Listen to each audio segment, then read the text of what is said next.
I swear, if one more person visits us empty-handed and fills my ears with their memories of Desmond, I will lose my mind. Katrina sighed as one more carriage left their property. Only a few of them came with money and gifts to try to cheer me up. If only I could turn away the ones who come with nothing. Close the door, James. Katrina's feet were sore from standing around conversing with visitors who came to give their condolences. Her mouth ached from having to put on a fake smile, and her eyes had bags from the number of tears she forced out. This is only the beginning, Baroness. There will be a lot of people coming to act as if they cared about the Baron. Should I send for more comfortable shoes, or perhaps turn away anyone who comes and just say you are mourning? James gave 2 suggestions. At this point in time, I would only like something strong to drink. I am praying we somehow score big today with one of the visitors. Why did Desmond have to die so suddenly before I could get everything under control?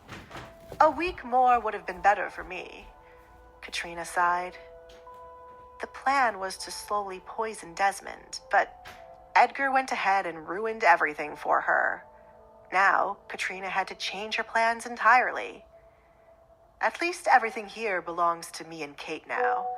I just have to get rid of all the money Desmond owed to others without tapping into my own.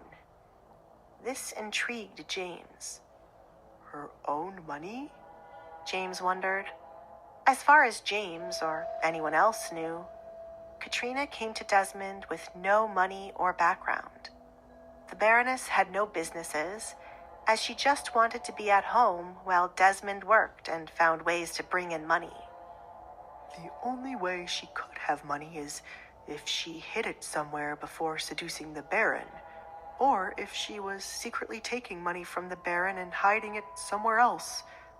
Both could be true, James concluded. They had all underestimated Katrina from the start. She had a plan from the moment she laid eyes on the Baron, and now it was paying off. Fetch me something to drink, Katrina ordered the butler. She took a seat in the dining room to plan her next move. When we sell off some of Desmond's things, we'll be in a good financial position to pay off everything we owe. Katrina's eyes looked around every nook and cranny of the dining room. Then, a smile appeared on her lips. A poor little girl was able to achieve all of this. If only I could show my past self what we would accomplish with patience. Baroness, Baroness, Baroness. Katrina repeated the words as they rolled smoothly off her tongue. From a street beggar to living in the red light district to a baroness and the sole owner of the land Desmond once owned. Katrina considered this her biggest con yet. If only the other men were easier to fool than Desmond. She grinned, thinking of how much more she could have if she had found more men like Desmond in her youth. Men who were lonely, desperate, and in need of comfort from a woman.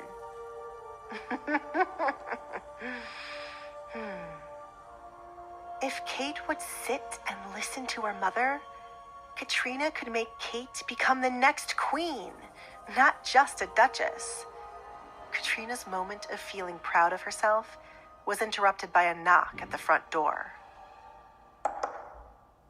James, there's someone else.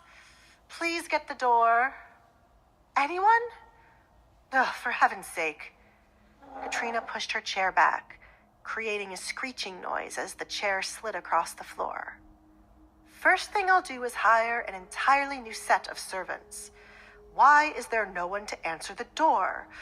Must you all embarrass me by making me answer the door? Here we go. Katrina's eyes started to tear up as she had to once again act like a heartbroken widow. Good morning, she greeted as she opened the door. The person at the door was the last person she wanted to see. Good morning, Baroness. William Lancaster greeted Katrina. He stood outside with the fur of an animal draped over his shoulders. Katrina found his attire to be odd, as they were in the middle of summer when the sun was hotter than normal. Before waiting for her to welcome him in, William brushed past Katrina as if he owned the house. "William, what are you doing here?" Katrina slowly closed the door as the shock settled in. She expected to see him at some point, but not this soon. "A longtime friend of mine has passed away, or rather, he was brutally killed by someone I dislike. How could I not visit his family and give them some words of encouragement?" "Thank you, but we're not in the mood to have guests at this time. Please, come again tomorrow," Katrina said. This is how he was living? My friend had such poor taste. William ignored Katrina's words and looked around the home he had not visited in a long time. "Did you know when Desmond and I were younger, he was better than me at everything? I envied him, but instead of sitting around doing nothing, I pushed myself to become better. And now, look at me. Your husband had to come to me for money." Katrina did not care about the backstory William had about him and Desmond. William being in her house meant trouble would soon follow. "Are you here to collect the money my late husband owed you?" She got straight to the point. "Katrina," William dropped all formalities. "How could I walk into this house and ask you for money? No, I am clearing the money your husband owed me." With anyone else, Katrina would have been grateful, but it felt as if there was something new to be owed to William for being this generous. There was a good reason why Desmond was so terrified of his old friend. Everything William did for you always came with a bad price. "I said that, and you choose not to offer me a drink for my kindness? After one of my loyal men was killed on your land? Do you have any idea what your husband cost me?" William turned around to face Katrina. "I had been expecting some sort of letter from your family that night, but I had to send out one of my own men to find out why Rowan was not returning to me with Alessandra." "I apologize. My emotions were all over the place, as my husband had been killed before my very eyes, and I did not think to inform you about the loss of your servant."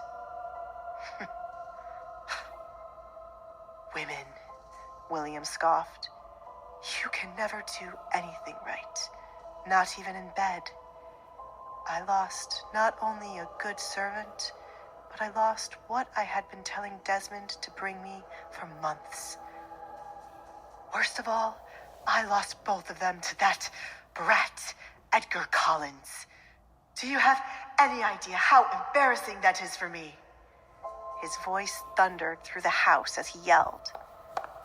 James rushed to the front door due to the noise, and so did a few servants. Kate was the last person to come out to see what was wrong. Kate stared at the back of a man she had never seen before, and then at her mother, who looked uncomfortable. "Mother? Who on earth is this? And what was that noise?" Kate asked.